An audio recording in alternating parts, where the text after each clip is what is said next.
Muni.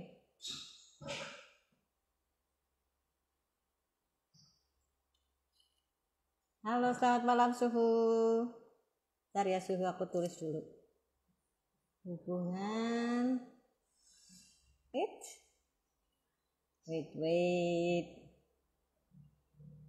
Hubungan.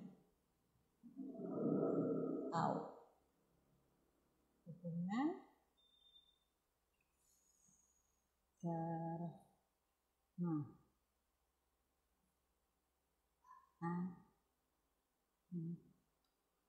Dan orang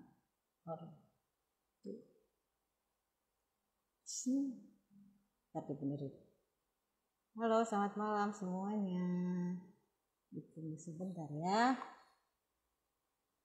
Oke, sekarang saya akan mengundang. Halo Dokter Erwin. Wow, lama tak jumpa. Selamat malam Den Alurita. Bentar, satu lagi. Halo. Akhirnya Selamat malam. Selamat malam Suhu. Satu lagi ini. Sudah masuk belum dianya tuh? Yang satu siapa sih Suhu? Ya. Yang satu siapa? Yang satu anakmu itu. Anakmu itu. Siapa itu? Aku tak kenal itu. Mau kenalan dulu. Iya. Makhluk mana itu? Makhluk mana dia? Udah keluar dia. Gimana Suhu? Apa kabarnya? Baik. Luar biasa. Udah lama kita tidak berjumpa. Iya, tidak berjumpa secara live seperti ini ya Suhu. Iya, betul. Gimana teman-teman? Apa kabarnya semua? Senang sekali ya bisa kita mendengarkan pengarahan Suhu. Pengarahan apa sih biasanya Suhu kalau pelajaran? Pelajaran. Bentar. Mana sih anaknya Suhu? Salah. Anaknya Pumeta.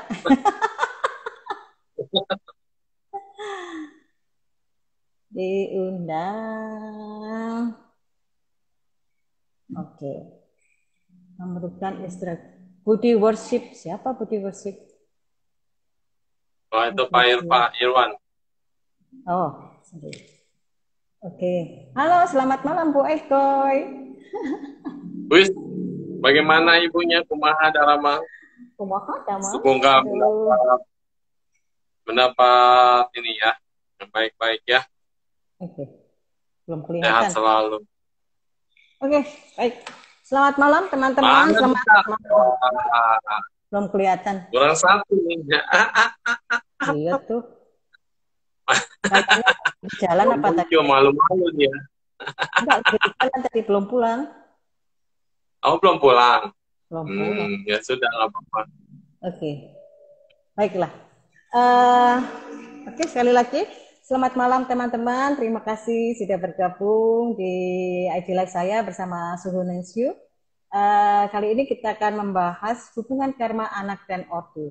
Sebetulnya topik ini diminta oleh seseorang yang ingin berbicara mengenai ini, yaitu Maitreya Afrodit, tapi kenapa dianya tidak bisa bergabung? Belum bergabung. Oke, Suhu. Nah, sekarang kita mau ngomongin karma dulu ini, Suhu. Bagaimana karma itu sebenarnya, Suhu, supaya kita semua... Ntar anakmu nggak dengar. Nanya lagi ntar. Iya, oke.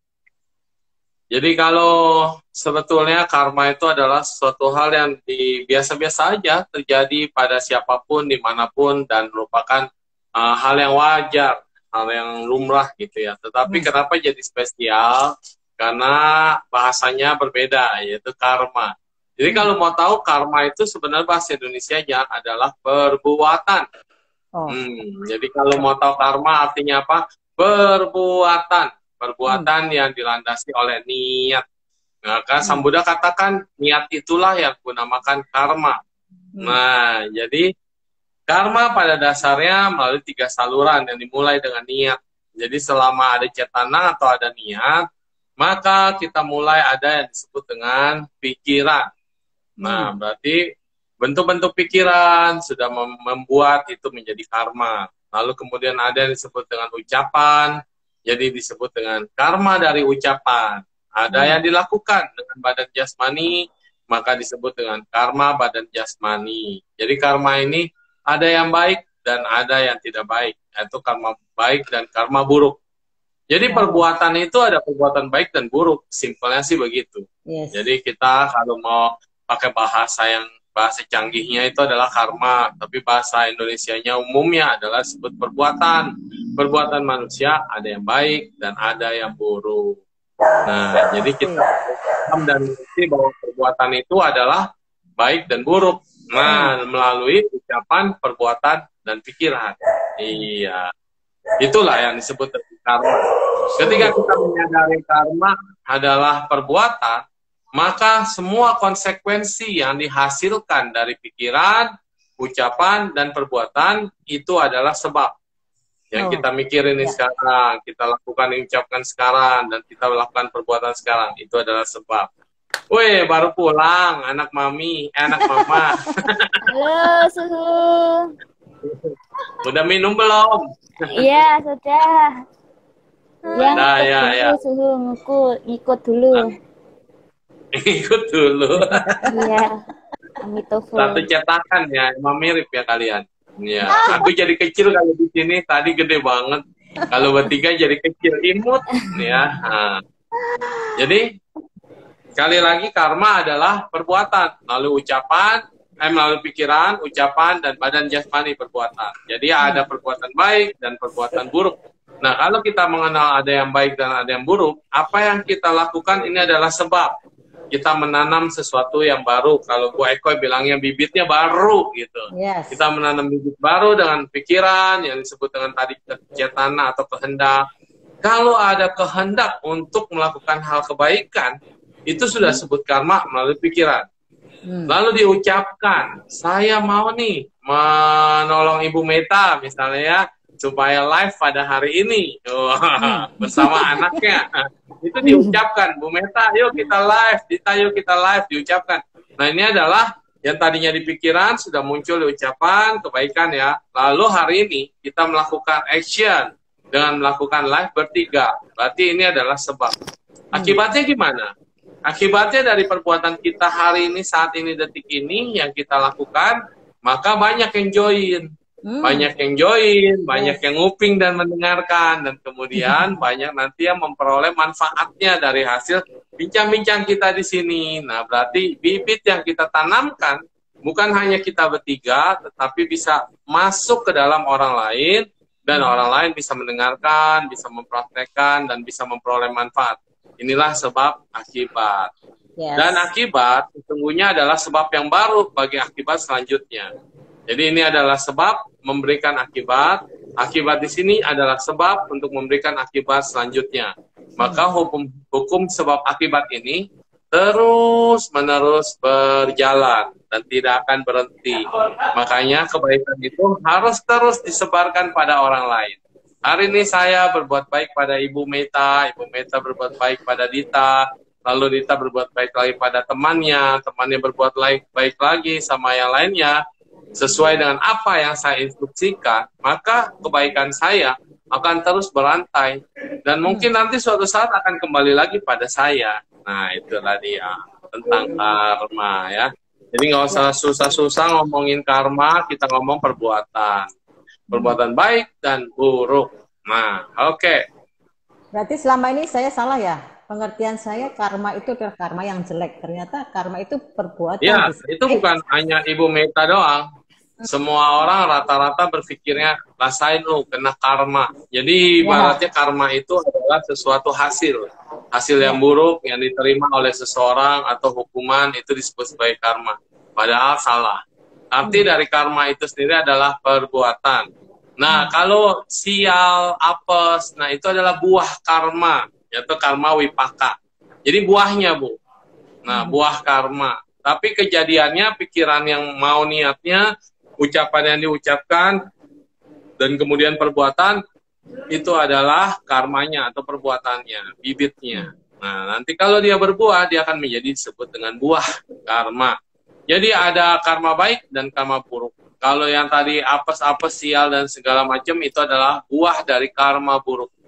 Tapi kalau bahagia, happy, dapat rezeki, terus juga kemudian disenang banyak orang, itu disebut buah karma baik. Gitu. Jadi paham udah ya? Jangan nyalain kalau jelek-jelek itu karmanya tuh, makan karma lu tuh, ngelawan orang tua. Orang Gimana Dita? macam. Ada pertanyaan untuk Suhu? Suhu, saya kok sering berantem dengan ibu saya, ada karma nggak ya Suhu? Nanti Suhu. Jelas, Bukan. ada. Kita buka-bukaan nih ya. Ya ini dialami oleh semua orang. Ini anaknya di sini ngomongnya langsung loh di hadapan mamanya. Banyak orang itu ngomongnya di belakang gitu kan. Jadi kalian di sini adalah dia gentle girl gitu ya. Biar saya enggak kualat kan makanya. Oh, Di depan. ternyata ini dia tujuannya itu Suhu. Dia pengen ngerti dari Suhu kenapa dia suka berantem sama ibunya. Ada karmanya apa enggak gitu. Ya, nanti kualat sama anak saya Jadi apa bisa enggak kualat Suhu? apa enggak gitu ya. Jadi di pembenaran atau tidak ya, begitu. Iya. Nah, jadi kita bilang sebenarnya begini.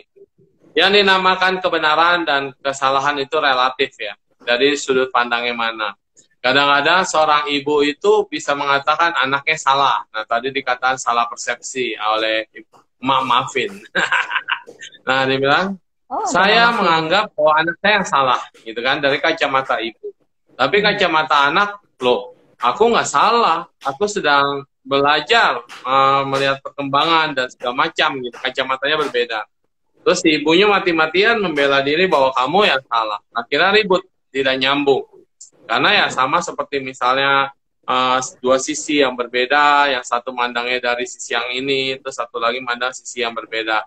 Nggak nyambung gitu. Banyak ketidaknyambungan antara orang tua sama anak zaman sekarang. Jangankan kalau zaman dulu, anak mana berani bantah orang tua. Orang tua ngomong apa, pasti selalu ya, gitu kan. Nah, orang tua ngomong apa, tidak berani ada yang bantah. Jadi kalau sekarang mah, anak-anak sekarang lebih pintar daripada orang tuanya kadang-kadang. Jadi pada berani bantah. Kenapa begini sih, kenapa begitu? Kalau dulu ditanya, anak perawan jangan duduk di depan pintu ya, nanti nggak laku atau nanti gimana gitu kan, pantangan. Iya, terus kalau nyapu jangan nggak bersih ya, nanti dapat suami bewokan. Orang dulu kan nerima aja. Terus kalau anak sekarang, biarin gue suka yang bewok gitu kan. Terus Emang atau nyarinya yang bertanya, bewok. emang kenapa? Emang nggak boleh kenapa? Alasannya apa? Gitu ditanya lagi. Terus orang tua jawabnya, nggak tahu, itu udah dari sononya, dari nenekmu dulu. Terus dia tanya ke neneknya masih hidup. Nek, kenapa memang nggak boleh begini, nggak boleh begitu? Kata neneknya, tanya dulu sama neneknya, mamanya nenek. Tapi kan udah meninggal. Nah, jadinya nggak puas. Anak-anak itu, Allah, kata nenek sama dulu juga udah begitu. Kalau sekarang anak-anak mah harus ada alasannya, ada reasonnya, ada baru mereka bisa paham. Nah, jadi sebetulnya kalau nggak cocok sama orang tua, itu kalau di pola pandang, pola pikir, ya itu wajar ya sebetulnya. Tetapi kalau kita mau memahami, oh, mama saya mikirnya dari pola pandang yang berbeda. Jadi ya sudah, iya aja lah nurut sama orang tua, ngapain juga dilawan. Tapi orang tua banyak yang ngeyel, banyak juga yang harus begini, harus begitu. Nah, terus si anak kadang-kadang nggak cocok berantem.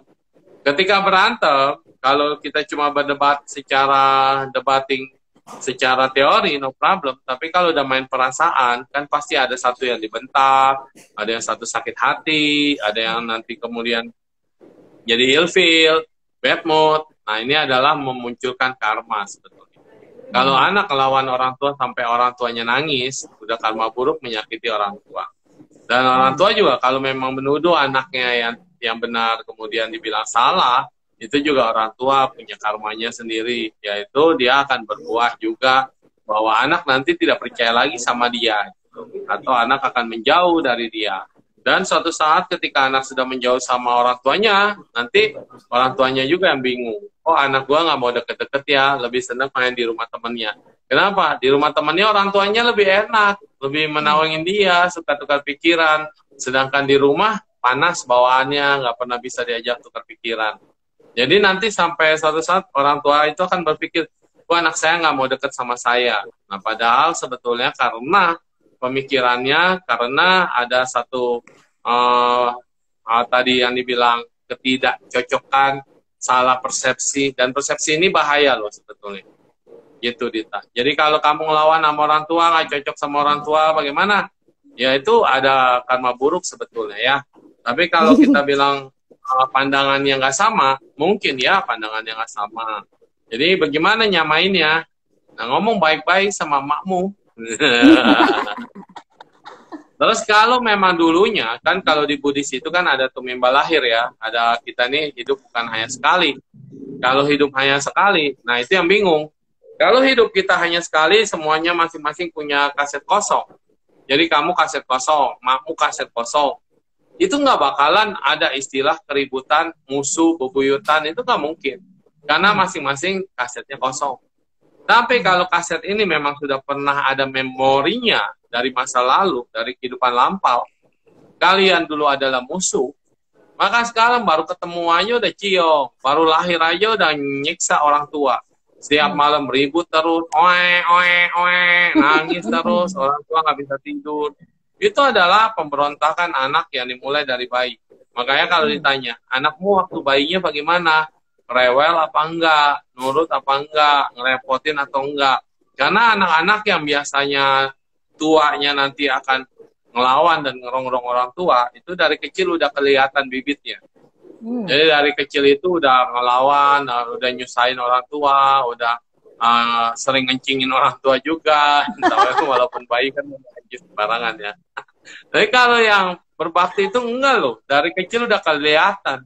Malam dia tidur, pagi baru dia aktif. Tapi kan nggak semua bayi bisa begitu ya. Nah itu. Gimana? Hah? Jelas Ada nggak? pertanyaan lagi, Cuma aja. Nah, gimana Bu? Dulu aku dari bayi ciong enggak sama ibu? Ciong. Jadi maaf teman-teman, ini obrolan anak dan gurunya ini, anak dan ibu. Aduh, jadi ini tadi ternyata Sudita itu kan minta ini, aku mau temanya ini sama Suhu. Ternyata pernah dia mau dibahas. Ayo dijawab. Dari kecil ciong nggak? Enggak, jadi dia itu ya lahirnya di bulan yang sama dengan saya, hanya beda 2 hari Suhu. Bintangnya apa? Beda, sama-sama Taurus. Taurus ke bawah itu kambing ya? Iya, kambing. Aku Kambing. ayam. Kambing kan? Kambing. Kambing lah, makanya ngadu kepala terus dua-duanya. Iya. Soalnya ibu saya dengan Jadi ibunya bukan juga ciong. seperti itu. Tuh, sama Taurus. Jadi apakah ini karma? Rasain lo. Teng-tong. Enggak lah. Iya, Ya, itu betul. minum ASI 2 tahun loh Suhu kita ini. Jadi menurut saya ini bukan sih, yang cuman memang sama-sama keras aja. Sama-sama keras. Ya, Taurus kambing bertanduk. Iya. Tapi untung tanduknya dia begini ya. Kalau di bintang itu Taurus tanduknya begini ya. Enggak yang begini ya. Kalau sio kambing, nah baru begini tuh. Kalau sionya kambing. Kalau bintangnya Taurus, untung dia domba yang begini tanduknya. Suhu, Walaupun dia nabrak, tidak akan melukai. Karma ya. Karma, terus sama pahala itu kan beda ya Suhu ya? Ya, pahala adalah buahnya. Karma adalah karma perbuatannya, pahala adalah buahnya. Buahnya ya. Oke. Ya, betul. Nah, terus Suhu, kalau di dalam, tadi aku sempat baca ya bahwa karma itu ada fungsinya, ada apanya lagi. Itu gimana itu penjelasannya? Ya, karma menurut fungsi ada karma berat, ada karma ringan ya. Jadi karma berat itu kalau membunuh orang tua, terus melukai seorang Buddha, membunuh arahat, terus memecah belah persamuan kebikuan. Nah, itu disebut karma yang berat. Terus fungsi janaka kama namanya. Nah, Ini nggak usah dipikirin banget karena itu akan bekerja dengan sendirinya ya. Fungsinya itu bisa menguatkan, melemahkan. Gimana bisa menguatkan? Nah, misalnya kita bikin kebaikan. Bikin kebaikan mau misalnya membangun tempat ibadah aja misalnya ya. Kita baru punya niat nih membangun tempat ibadah. Lalu kemudian kita mengumpulkan teman-teman. Lalu kemudian yang terjadi adalah karma itu dikuatkan. Banyak banget yang membantu. Banyak banget yang melakukan menolong kita untuk mewujudkan adanya berdirinya tempat ibadah. Itu karma yang menguatkan. Terus karma yang melemahkan. Saat kita ada niat yang baik, tapi tiba-tiba dilemahkan. Ada aja yang ngalangin, penduduk sekitar tidak setuju, misalnya. Itu adalah karma yang melemahkan. Nah, jadi pertanyaannya tadi, lihat ciong ini ya, ciong-ciongan. Nah, orang tua sama anak, dilihat dari neneknya. Nah, kalau kita melakukan hal yang sama dengan orang tua kita, maka anaknya nanti katanya buah tidak jatuh jauh dari pohonnya. Tapi ya, sebetulnya anak-anak ini belajar. Dari kecil anak-anak ini belajar. Ada yang karena memang kelahirannya dia dulu ya memang tidak cocok sama kita, terus kemudian jadi anak kita. Nah, ini yang repot nih.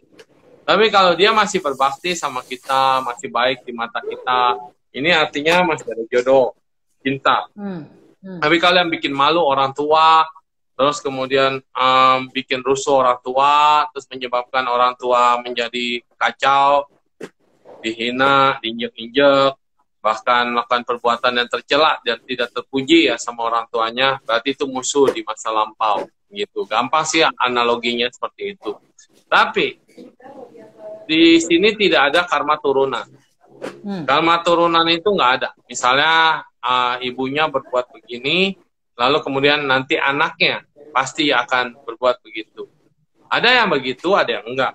Kenapa? Karena bukan karma turunan namanya. Jadi pada saat kita memiliki anak yang memiliki karakter yang sama dengan kita, itu adalah tarik-menarik jodoh antara anak dengan orang tuanya. Karena pada saat anak itu mau dilahirkan, si orang tua nggak bisa milih siapa yang akan jadi anak kita. Tapi si anak bisa milih mau dilahirkan di yang sesuai dengan karma orang tuanya. Jadi orang tua itu nggak bisa milih anaknya, tetapi calon makhluk yang akan lahir itu akan menarik atau akan ditarik dengan sesuai karakter yang cocok dari perbuatan orang tuanya. Maka misalnya orang tuanya ini penjudi, pemabuk.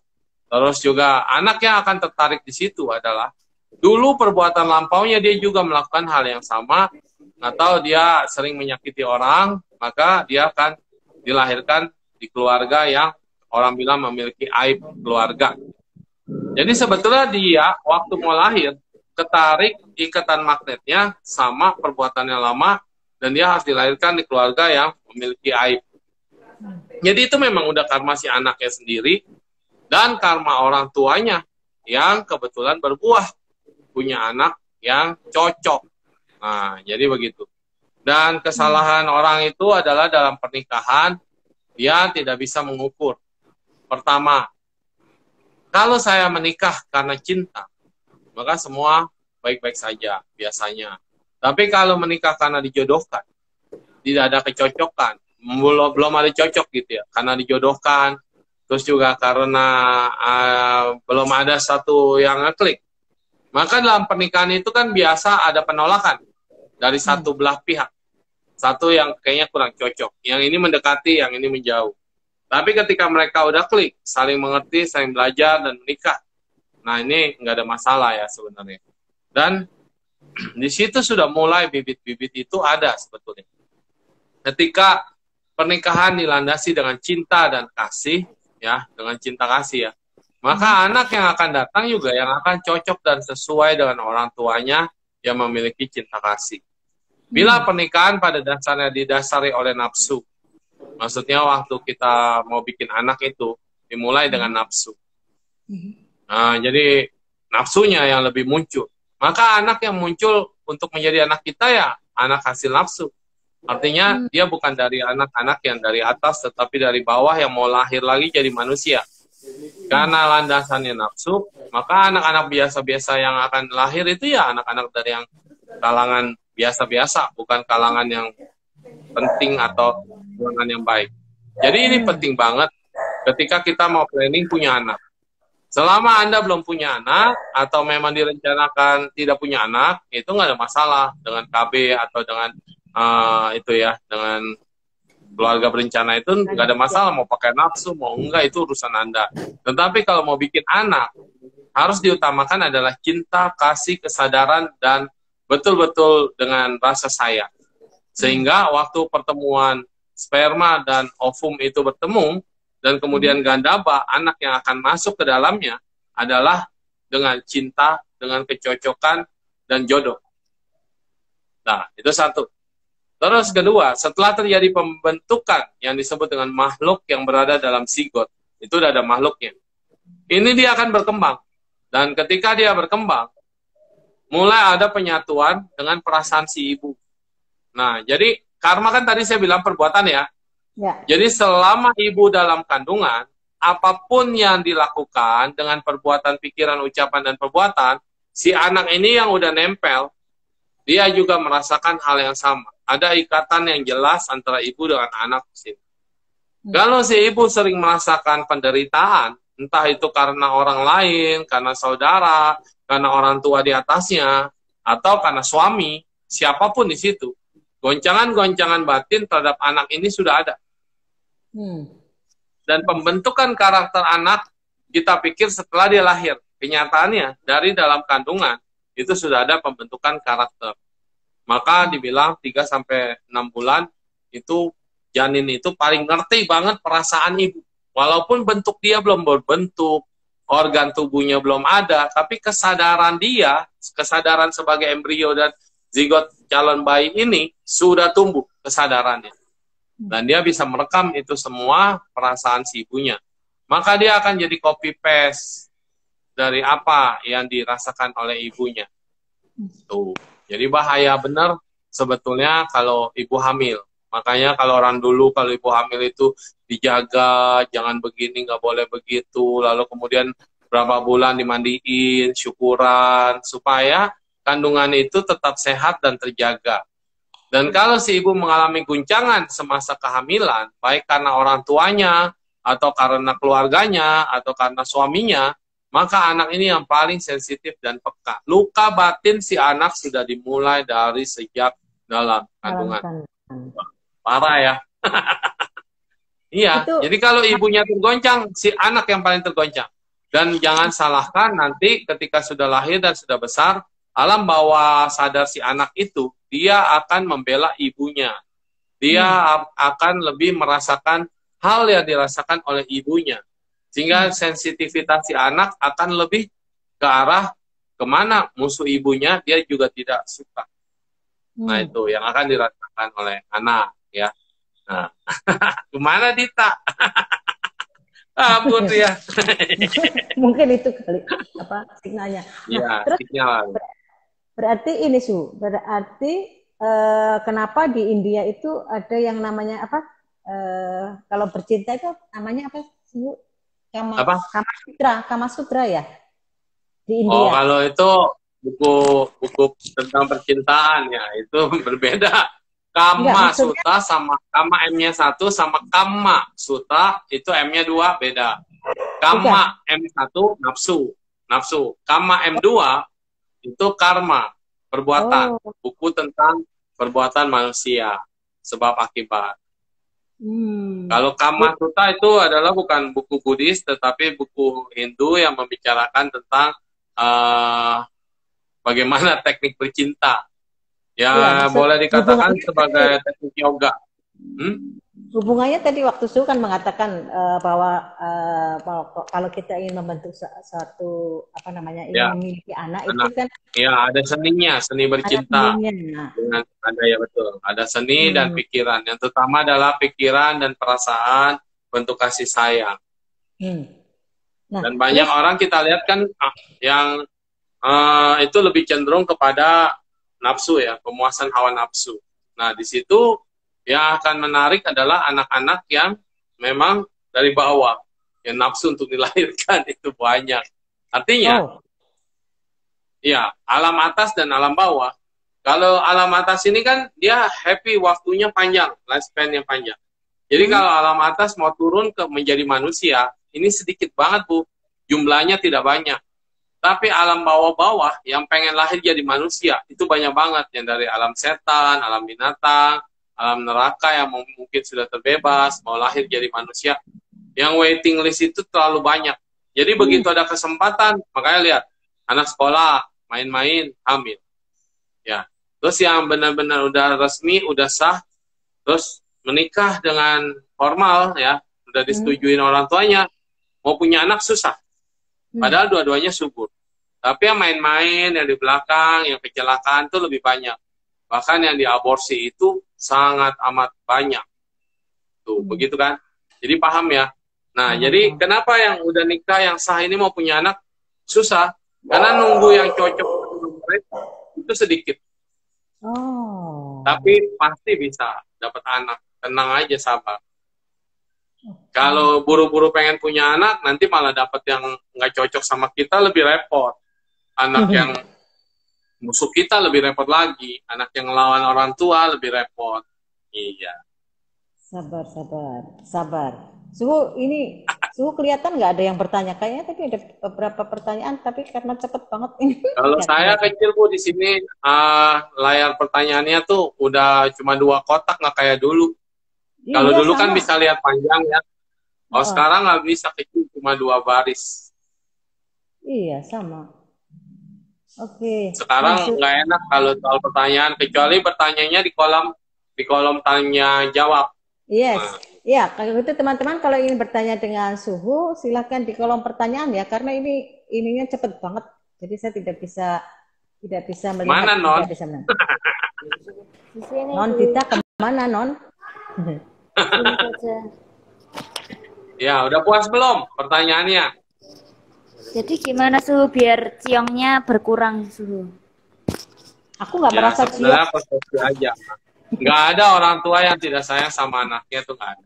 Terus juga nggak ada anak yang nggak sayang sama orang tua, nggak ada. Ciong. Karena anak itu pasti sayang sama orang tua. Karena ciong itu tidak mengenal duit.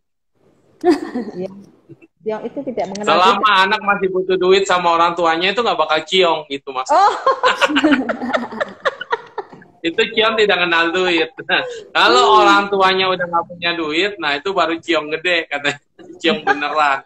Tapi kalau orang tuanya masih punya duit, anak itu nggak bakal ciong sama orang tuanya, kecuali anaknya sudah bisa menghasilkan uang sendiri. Iya. Ada. Jadi tenang aja. Orang tua nggak usah pusing, karena anaknya pasti akan membutuhkan orang tuanya, gitu kan. Dan si anak itu ciongnya kalau lagi, biasanya lagi awal bulan, itu bisa ciong. Duitnya masih banyak. Entar kalau dompetnya udah nipis, pasti baik-baik lagi. Nggak mungkin ciong.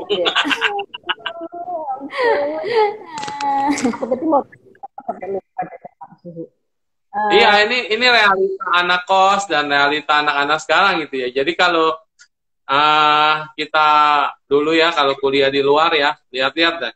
Kalau akhir bulan, wah rajin pada telepon mamanya gitu ya. Tapi kalau udah awal-awal bulan, mamanya yang telepon, aduh mama gitu, dijauhin. Malah kadang-kadang kalau mama yang ngomong, kamu lagi gimana, bukannya didengerin, tapi malah diginiin teleponnya gitu kan. Tapi kalau akhir bulan, rajin bertanyanya.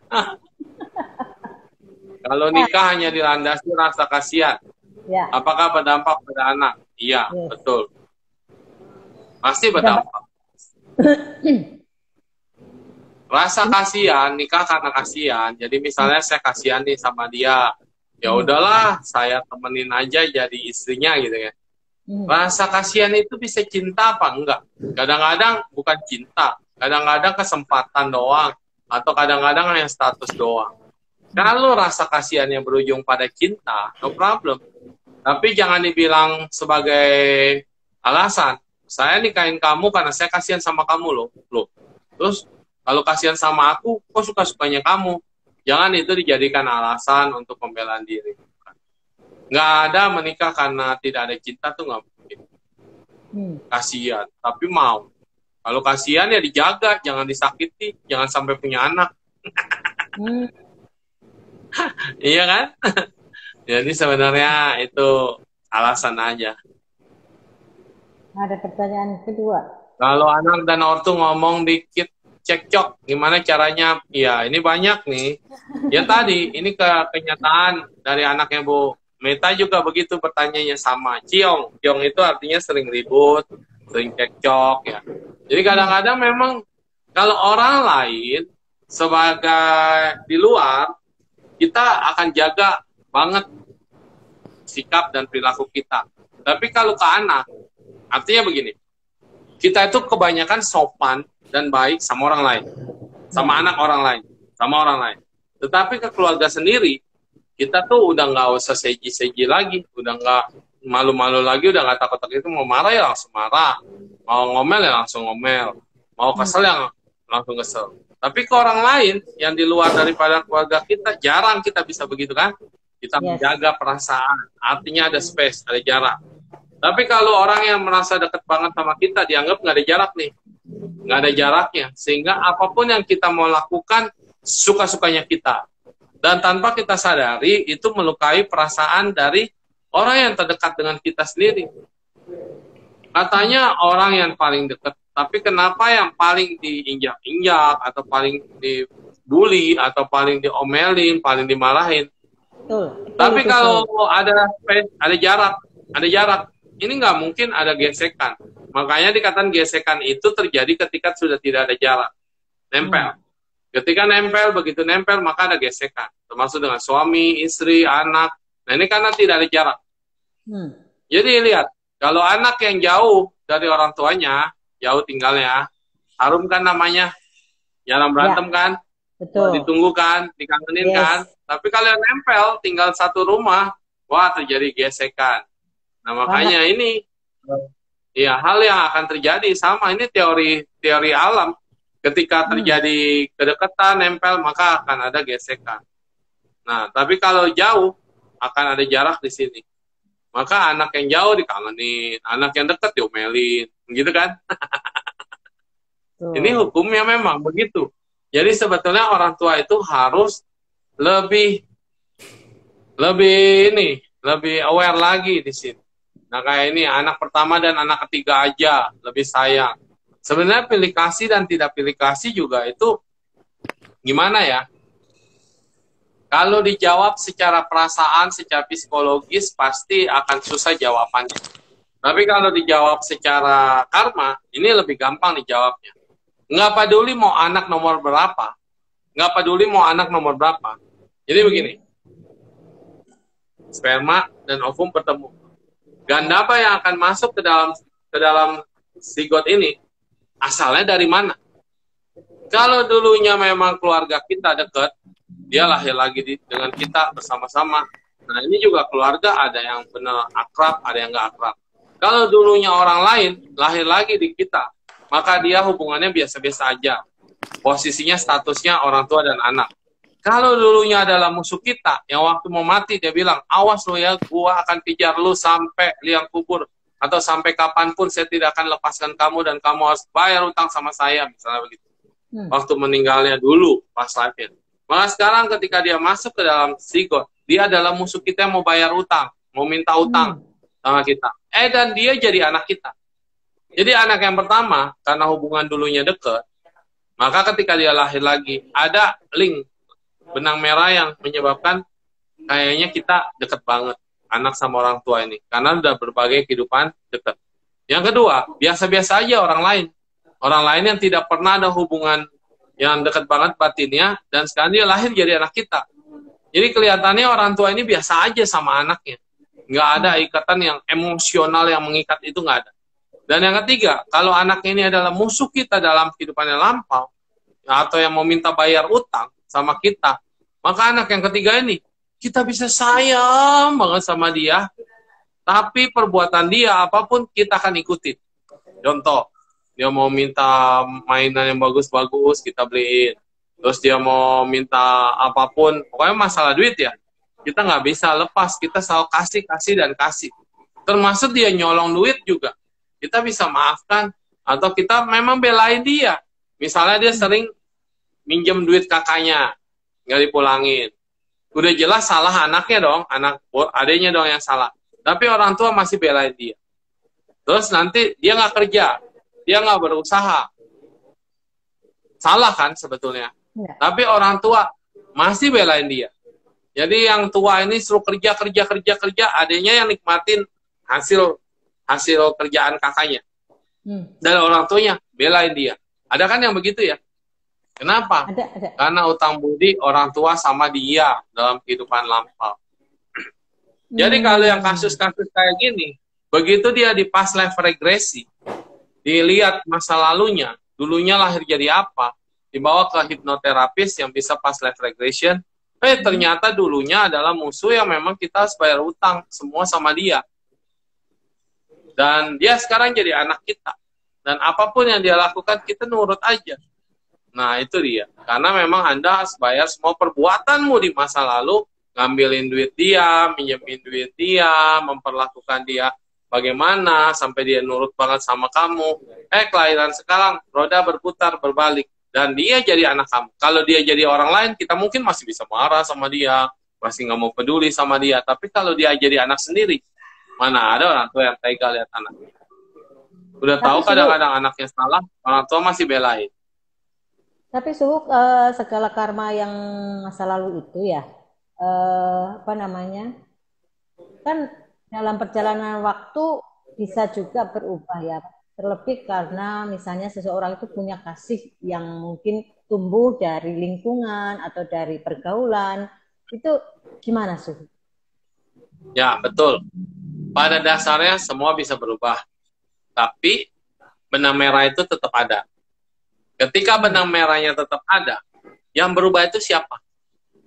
Kalau si anak yang berubah, maka dia akan lebih mengerti dan lebih sopan santun, dia lebih santai, dia lebih nyaman, dan dia lebih bisa memahami orang tuanya. Kalau yang berubahnya orang tuanya doang, maka orang tuanya ini yang ngalah atau dia bisa menerima keadaan anaknya. Tapi si anak belum tentu bisa berubah. Kalau yang berubah dua-duanya, bagus. Dua-duanya saling ngerti, dua-duanya saling mau berubah. Tapi itu kan idealnya. Idealnya. Kenapa? Rata-rata sifat asli manusia itu keluar ketika dia emosi dan marah. Jadi, kalau dia tenang-tenang aja, sifat asli itu nggak keluar. Kalau dia lagi damai-damai aja, kebutuhannya diikuti, dan semuanya ada, nyaman, dia tidak akan keluar sifat asli. Tapi ketika sudah ribut, sudah berantem, sudah keluar semua ketidaknyamanan, maka lihat, ketika orang sudah mulai mengatakan cerai, misalnya begitu ya, kita mau bercerai, sekali aja udah diungkapkan kata cerai, mendingan udah kabulin. Kenapa? Karena niat itu sudah ada. Dan nanti kalau berantem lagi, kata-kata itu juga yang akan keluar kedua kali, ketiga kali, dan keempat kali. Sama halnya. Jadi ketika dia sudah emosi, pertama kali itu akan keluar sifat karakter aslinya.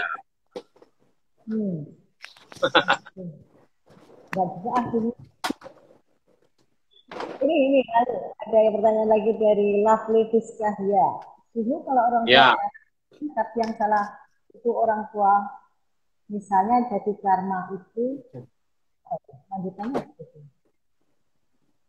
Ya, jadi kalau urusan antara orang tua sama anak, jangan ngomongin soal karma deh ya, karena kesannya jadi salah-salahan.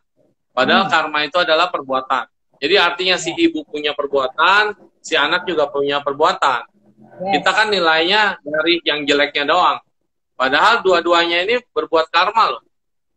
Si ibu malahin anaknya, dan jelas ibunya yang salah, jelas si ibu punya perbuatan yang tidak baik. Si anak mendapatkan buahnya. Buah dari karma dia yang pernah dia lakukan sebelumnya. Baik kepada ibunya maupun kepada orang lain. Jadi si anak itu sebenarnya buahnya lagi dibayar. Lagi lunas. Harusnya kita berterima kasih dong. Utangmu dibayar lunas sekarang. Dia berbuah sekarang, tapi lewat ibumu. Coba kalau berbuah sekarang, tapi lewat orang lain. Lebih parah kali. Kalau sama ibu kita kan, Memang ibu kita marahin kita, kesel sama kita, tapi nggak mungkin bunuh kita, nggak mungkin juga membuat kita sengsara, nggak mungkin juga nyumpahin kita. Tapi kalau orang lain atau ibu orang lain yang berbuat itu kepada kita, karma kita harus berbuah kok. Sama, kita harus bayar utang. Jadi karma kita berbuah dimarahin atau cekcok sama orang lain, malah lebih parah kali ya. Ada yang nanti bisa tuntutan sampai ke penjara, sampai nggak ada yang mau ngalah, begitu istilahnya. Nah, kalau sama orang tua kita berbuahnya, itu kita masih harus bersyukur. Karena orang tua kita nggak bakal sampai yang gimana-gimana ya. Saya dekat banget sama mama, tapi suka canggung sama papa. Kenapa ya, Suhu? Bagaimana cara mengatasinya? Ya, karena kamu ikatannya kuat sama mama dan tidak kuat sama papa. Jadi begini, jodoh mama sama papamu ketemu. Ini ada jodohnya. Betul? Ada ikatannya. Nah, tapi si anak ini lebih dekat sama si ibunya. Masa lalunya dia lebih dekat sama ibunya. Dan karma yang menariknya adalah kekuatan dari si ibu. Menarik anak ini menjadi anaknya. Jadi karma si ibunya lebih kuat. Ikatannya ke sini, dia jadi anaknya. Tapi si anak sama papanya, ini nggak ada kuat ikatannya karena si papanya dulunya bukan siapa-siapa dia. Tapi status sekarang adalah anaknya. Jadi papanya itu adalah papanya. Nah gitu. Yang menarik jodoh antara anaknya menjadi anak kalian adalah si ibu. Ibu ini yang sangat kuat banget menarik dia. Karena berjodoh banget sama dia. Tapi si bapak, ini cuma nanam saham doang. Dan kuat jodohnya tuh nggak ada dalam karma lampaunya. Tetapi karma sekarang dia adalah papamu. Begitu. Jika wajah anak mirip papanya bisa terjadi. Ya bisa tergantung, itu mah genetika ya. Mau sama siapapun, bisa mirip siapapun, itu gennya. Tergantung besaran gen ibu atau gen ayah. Ya, itu nggak jaminan. Yang orang tuanya begini dan begini, anaknya beda sama sekali juga ada. Terus mulai ada percecokan. Ini bukan anak kita, kamu selingkuh sama siapa? Ayo. Nggak ada. Iya ditanya, ini anak bukan anakku ini, nggak mirip sama aku. Ayo kamu main sama siapa? Lah, padahal kan ya, semua orang itu bisa mirip mama dan papanya juga. Jadi kadang-kadang ini juga jadi sebab percekcokan. Apalagi ada yang ini loh, ada yang benar-benar mirip teman mamanya loh. Jadi mereka ini sebenarnya nggak selingkuh benar, nggak ada selingkuh dan setia banget sama suaminya. Tapi anaknya bisa mirip sama teman dekat mamanya, yang cowok gitu. Kenapa bisa begitu? Batin katanya dulu.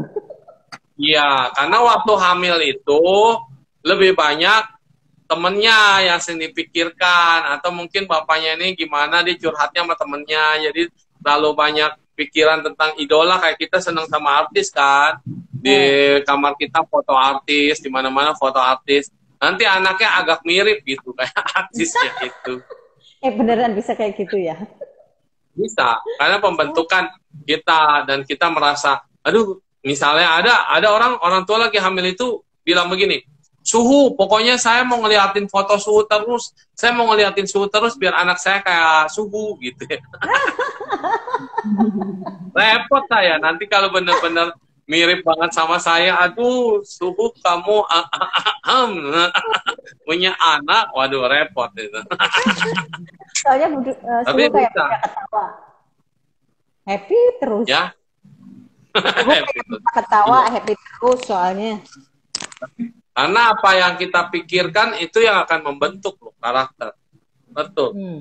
Ketika ibunya waktu hamil suka marah-marah ya, suka marah-marah aja nih, ibunya waktu hamil suka marah-marah, itu muka anaknya begitu lahir nanti jutek, jarang senyum, matanya gede melotot, marah, suaranya gede. Kenapa?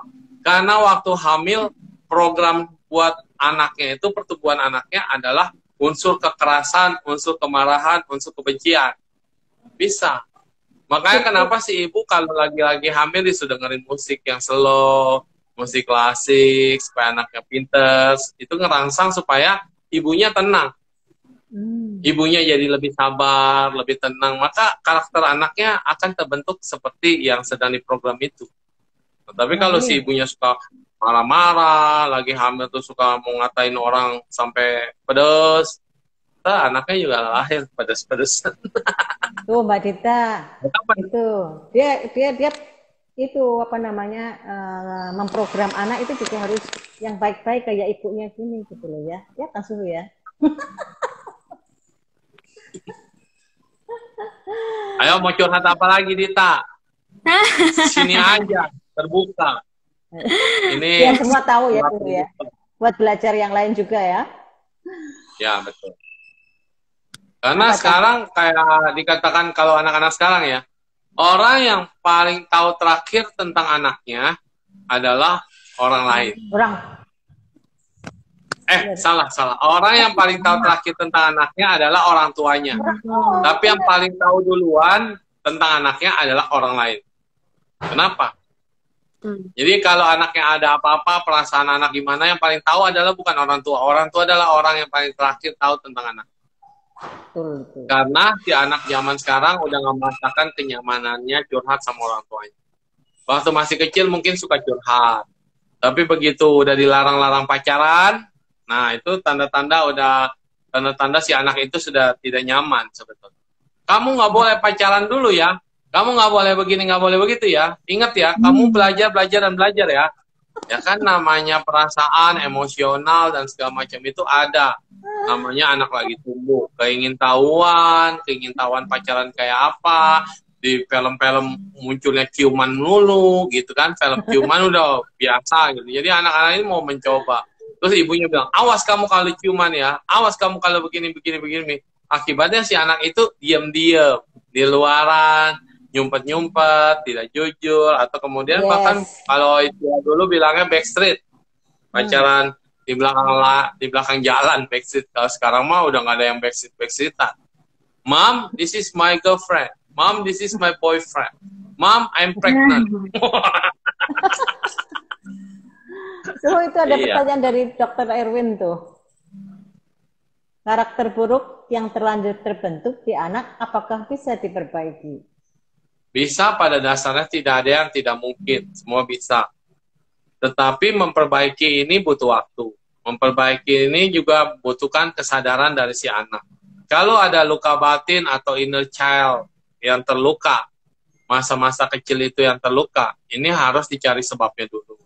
Kalau kebenciannya dia besar terhadap lingkungan, ini masih enak. Kenapa? Karena lingkungan di sekitar dia tidak begitu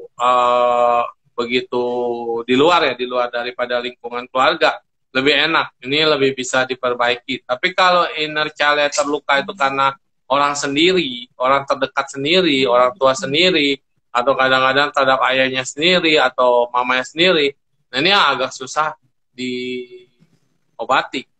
Ini udah banyak contoh, misalnya orang tuanya, si ayah misalnya, ninggalin ibunya begitu aja, tidak bertanggung jawab. Nah, si anak ini dari kecil udah tahu dia bahwa ibunya ini berjuang untuk dia, fight akan dia, dan akhirnya dia akan benci ayahnya. Dan kebencian terhadap ayahnya yang begitu kuat ini bisa jadi menyebabkan dia juga benci laki-laki. Sehingga nanti dia akan lebih mau belain ibunya, jagain ibunya, dan tidak mau mencari laki-laki lain. Ujungnya, yang dekat sama dia, teman lingkungan dia adalah wanita. Nah, kalau dia ketemu sama yang salah pergaulan, ketemu sama yang dia nyamannya dengan orang lain, ya terjadilah LGBT gitu ya. Nah, jadi dia lebih nyaman dan terjebak dengan yang lainnya. Dan inilah luka batin seperti ini yang menyebabkan bisa jadinya kelainan jiwa pada anak juga. Ke tingkah laku seksual yang berubah. Ini penting banget. Nah, gitu. Ada juga kalau dia anak laki-laki, dia ngelihat ayahnya tidak bertanggung jawab, ayahnya bagaimana. Jadi kebencian terhadap ayah itu kuat sekali dan dia mau balas dendam. Jadi kalau dalam pikirannya saya akan balas dendam kepada semua laki-laki, maka dia jadi kecenderungan untuk melukai semua laki-laki, termasuk jadi LGBT yang melukai semua laki-laki. Jadi dia lebih dominan dan dia puas setelah dia bisa memperalat orang lain, dia tinggalin. Dia sakiti orang lain, pasangannya, dan segala macam. Wah, ini masuk ke dalam tekanan jiwa. Udah nggak benar. Jadi banyak faktor ya. banyak banget faktor yang membentuk kita dalam hidup ini. Maka peranan agama itu sebetulnya buat pegangan hidup itu supaya orang itu terarah, ada tracknya gitu. Kenapa dibuat larangan-larangan? Kenapa dikatakan ada karma buruk? Kenapa ada dikatakan buah dari karma buruk? Kenapa ada kondisi neraka? Kenapa ada kondisi surga? Ini sebenarnya cuma buat bikin tracking manusia itu supaya dia berjalan pada jalurnya. Jalanlah pada jalur manusia dan kemanusiaan. Karena kalau kamu menyimpang keluar dari jalur kemanusiaan, kamu akan mengalami buah yang tadi. Mungkin terjerumus ke dalam penderitaan, terjerumus dalam neraka, kamu akan jalan hukuman, kamu akan mengalami penyimpangan. Nah, ini jalur agama itu mengingatkan kita sebetulnya supaya kita bisa tidak salah jalan dan kita bisa berjalan on the track, ya, terus jalan di dalam track. Dan kalau kita baik dan kita juga nggak usah khawatir, kita pasti akan go to heaven, istilahnya. Ini akan tracknya akan membawa ke sana. Cuma itu doang. LGBT itu salah atau tidak dalam Buddhis ya. Tadi dikatakan terlahir sebagai kondisi LGBT selain tadi kondisi karena terpaksa, karena keadaan lingkungan, keluarga, dan segala macam. Ini juga ada bawaan dari tingkah laku seksual yang menyimpang dalam masa lalunya. Jadi ada penyimpangan-penyimpangan di masa lalunya akan menyebabkan dia sekarang juga menyimpang. Ada kecenderungan untuk menyimpang. Dan itu masih mending ya. Jadi artinya dia membayar karmanya sekarang. Dihujat orang, tidak bisa terang-terangan, atau dia harus diam-diam, atau dia harus menahan semuanya, gejolak. Oh, banyak orang yang akan punya masalah di sini, bergejolak. Tapi, ada tapinya, satu lagi. Kalau pada masa lampaunya, dia itu wanita terus, kelahirannya dari dulu wanita terus. Dan sekarang, dia terlahir di tubuh pria, ini akan menjadi satu siksaan. Artinya casingnya salah casing. Karena kesadaran dia yang lampau adalah dia seorang wanita.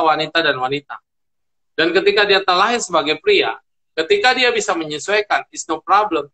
Tapi kalau dia casingnya adalah pria, dan dia on the deal-nya pria, tapi dia kesadarannya adalah sosok wanita, dia akan merasa terjebak di dalam fisiknya. Makanya dia merasa dirinya adalah wanita. Maka kayak di Thailand, negara Buddhis itu kan Thailand. Nah di Thailand itu mereka sah-sah aja ketika mereka membentuk dirinya menyesuaikan dengan keadaan kesadarannya dia. Dan di Thailand nggak ada orang yang hujat-hujat, nggak ada orang yang musuhin, nggak ada orang, malah semua orang pada pengen nonton ya, itu yang kayak Miss Universe gitu ya, pertunjukan gitu. Dan mereka senang gitu dan dihargai, dan mereka akan kembali merasa ini lo gua gitu loh. Walaupun secara umumnya adalah penyimpangan. Dan yang kalau casingnya cewek terjebak dalam tubuh laki-laki. Kalau sebaliknya dia cowok juga terjebak dalam tubuh wanita. Dan dia tidak akan bisa menerima casingnya, dia tidak akan bisa menerima kenyataannya, dan kesadaran dia tetap akan seperti cowok. Dan kalau ini enggak dia diikutin, dan dia dapat kesempatan untuk berubah, ya dia akan jadi anak tomboy atau merubah dirinya jadi transgender yang merubah gitu ya. Itu juga banyak sekarang. Kayak kita pernah kenal penyanyi siapa ya dulu waktu masih kecil itu suaranya bagus banget dia, cewek masih kecil, Celine atau siapa. Dan begitu dia udah gede dia berubah menjadi cowok, dia suka suara cowok. Dan kemudian dia pakai jenggot. Ada yang kayak gitu. Oh. Ya, bisa. Dia merubah diri dia. Jadi apakah ini salah? Di Buddhis nggak ada berkata itu salah, itu kutukan, atau apa. Tapi itu adalah tanggung jawabmu sendiri. Dan kamu selama tahu hukum yang berlaku itu seperti apa, hukum dharma itu berlaku seperti apa, yang baik adalah baik, yang jahat adalah jahat, penyimpangan adalah penyimpangan, dan kita sadar tanggung jawab ada di diri sendiri. Apa yang kamu perbuat harus kamu terima akibat. Konsekuensi apa yang kamu jalani pasti itu yang harus kamu terima. Itu udah pasti. Jadi di Buddhis itu tanggung jawab ada di tangan kita sendiri.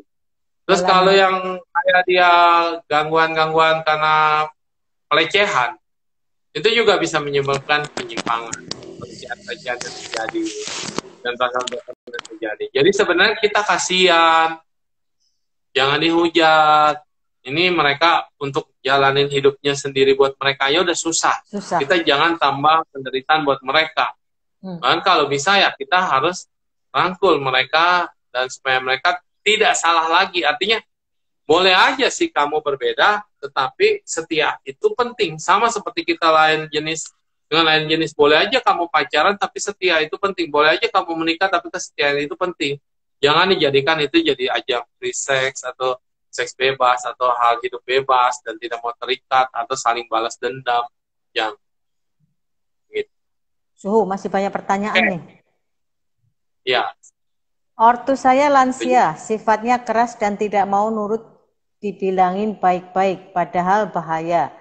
Gimana karma berlaku kepada anak yang membentak atau kurang ajar kepada ortu ketika anak tersebut niatnya adalah melindungi? Ya, betul. Mungkin cara kita ya. Karena apapun yang anak lakukan pada orang tuanya akan dicontoh sendiri oleh anaknya. Dan percaya nggak percaya, yang kita lakukan pada orang tua itu nanti akan berbuah lebih kejam daripada tindakan kita kepada orang tua. Nanti buahnya ya. Itu memang harus tidak dipungkiri, itu pasti akan seperti itu hukumnya. Jadi gimana caranya? Ya caranya adalah kita berusaha mengerti. Waktu kita dulu masih kecil, apa orang tua kita pukul-pukul kita kalau kita tidak sesuai dengan keinginan mereka. Waktu kita masih kecil, waktu kita tidak tahu di mana kencing, harus kapan kita bertindak baik, main api, main sembarangan. Apakah orang tua dendam sama kita atas perbuatan kita? Atau orang tua itu marahin kita sampai kita dihukum sampai parah? Kan enggak. Ya kan? Nah, kita harus sadar bahwa orang semakin tua, dia akan kembali lagi ke sifat karakter anak-anak. Anak-anak. Itu udah hukumnya. Jadi kalau kita menyadari hal ini, maka kita akan memperhatikan dia seperti memperhatikan orang tua terhadap anak. Walaupun itu orang tua kita, tapi kita harus tahu bahwa karakter dia akan berubah menjadi anak-anak. Ya, anggap aja kita yang sudah jadi orang tuanya. Saatnya kita balas budi kepada orang tua, di mana dulu kita waktu jadi anak-anak, juga begitu terhadap orang tua kita. Kalau kita mau bersabar aja sedikit, kebaikan itu tidak akan ketukar. Berapa banyak orang yang merawat orang tuanya, setelah orang tuanya tidak ada, dia memperoleh berkah yang berlimpah kali ruah. Tapi kalau anak ngerawat orang tuanya dengan tidak hormat atau dengan tidak sopan atau dengan hal-hal yang tidak baik, karma baiknya akan jelas, karma buruknya akan berbuah juga sangat jelas. Luar biasa. Pencerahannya begitu banyak pertanyaan yang masuk ini. Wah, sudah pada kangen ternyata Suhu dapat pengajaran dari Suhu nih. Ini udah jam 9. Iya, baik Suhu, menutup acara malam ini, mungkin ada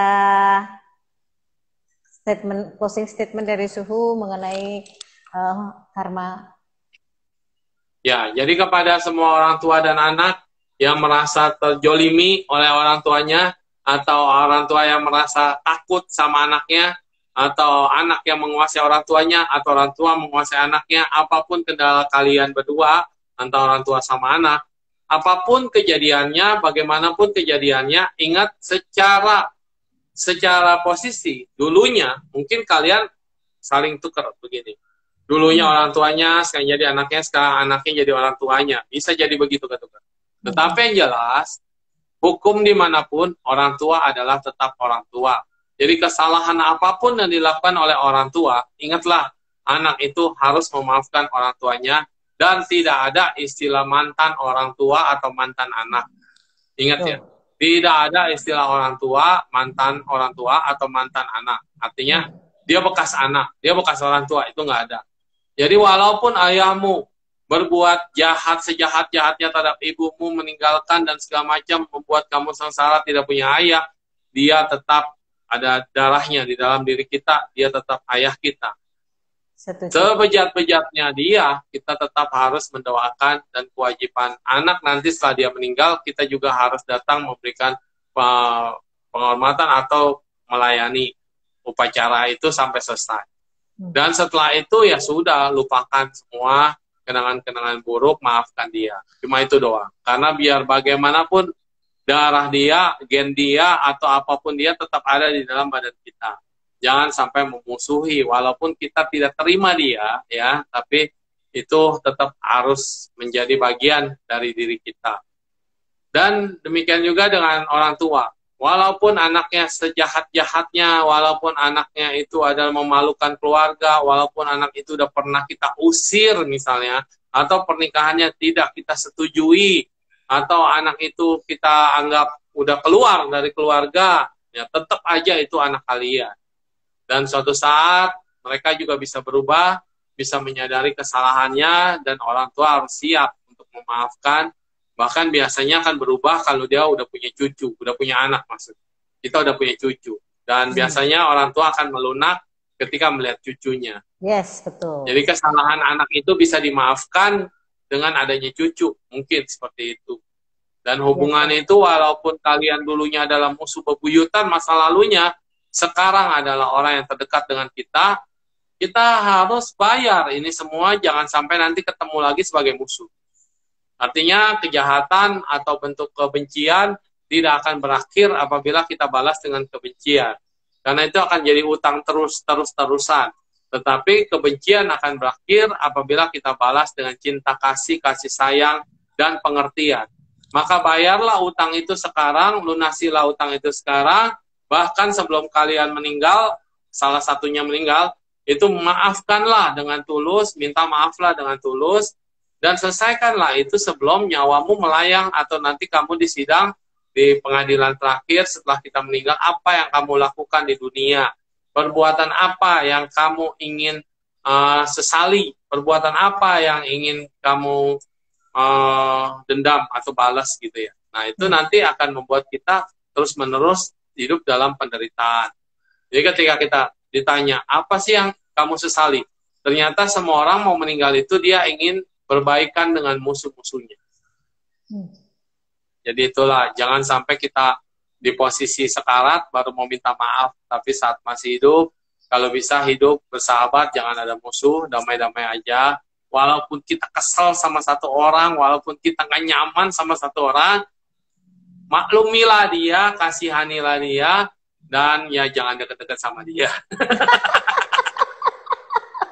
Iya, kalau ada yang tadi orang tuanya gini, ya kamu tinggal jauh-jauh aja, ngekos Ya, kayak atau kemana kayak. Iya, jadinya nanti begitu pulang tetap harus mama, ada kangen, ada apa. Terus kalau udah mulai ada selek, pergi lagi jauh-jauh bilang, dadah saya harus kerja dulu, atau saya harus kemana gitu kan. Nah, itu caranya. Jangan membenci, jangan kesel, jangan dendam, ya silakan jangan deket-deket aja.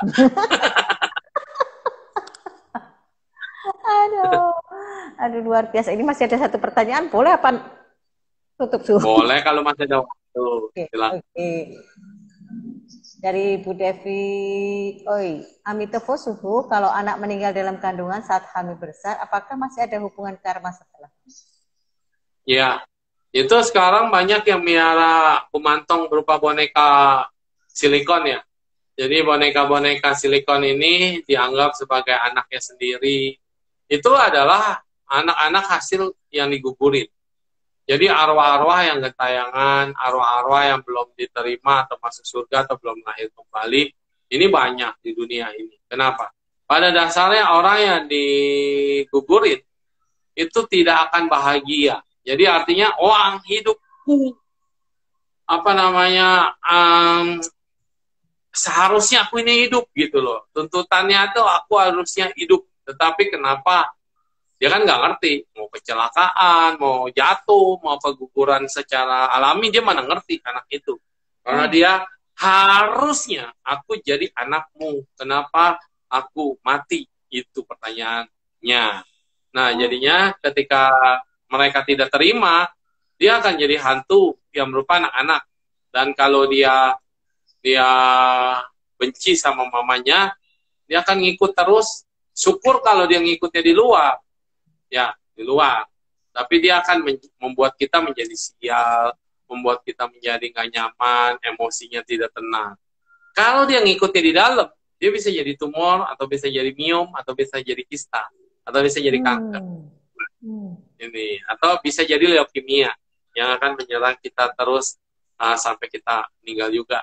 Nah, itu ada yang begitu, memang makhluk-makhluk yang nempel di dalam sel, makhluk-makhluk yang nempel di dalam virus, makhluk-makhluk yang akan balas dendam dalam tumor, gitu. Ada itu, seperti itu. Jadinya sebaiknya kita harus berdoa ketika kita keguguran, dan kita langsung minta maaf saat Anda keguguran, apalagi menggugurkan. Kalau menggugurkan sih nggak bisa dimaafkan, karena itu adalah pembunuhan. Jadi kalau Anda menggugurkan dengan sengaja, itu adalah pembunuhan. Tapi kalau Anda keguguran, itu adalah kondisi yang Anda harus terima. Nggak ada yang mau keguguran, kan? Nah, tapi kalau menggugurkan, itu udah pembunuhan. Dan maafnya bukan cuma di situ saja, tetapi betul-betul harus bertobat, harus melakukan perbuatan-perbuatan yang mulia lainnya, dan kalau bisa membiayai anak orang, jadi membuat anak asuh, atau mengasuh, mengadopsi anak orang lain yang dibuang, itu sebagai bentuk konsekuensi kita dari membuang anak.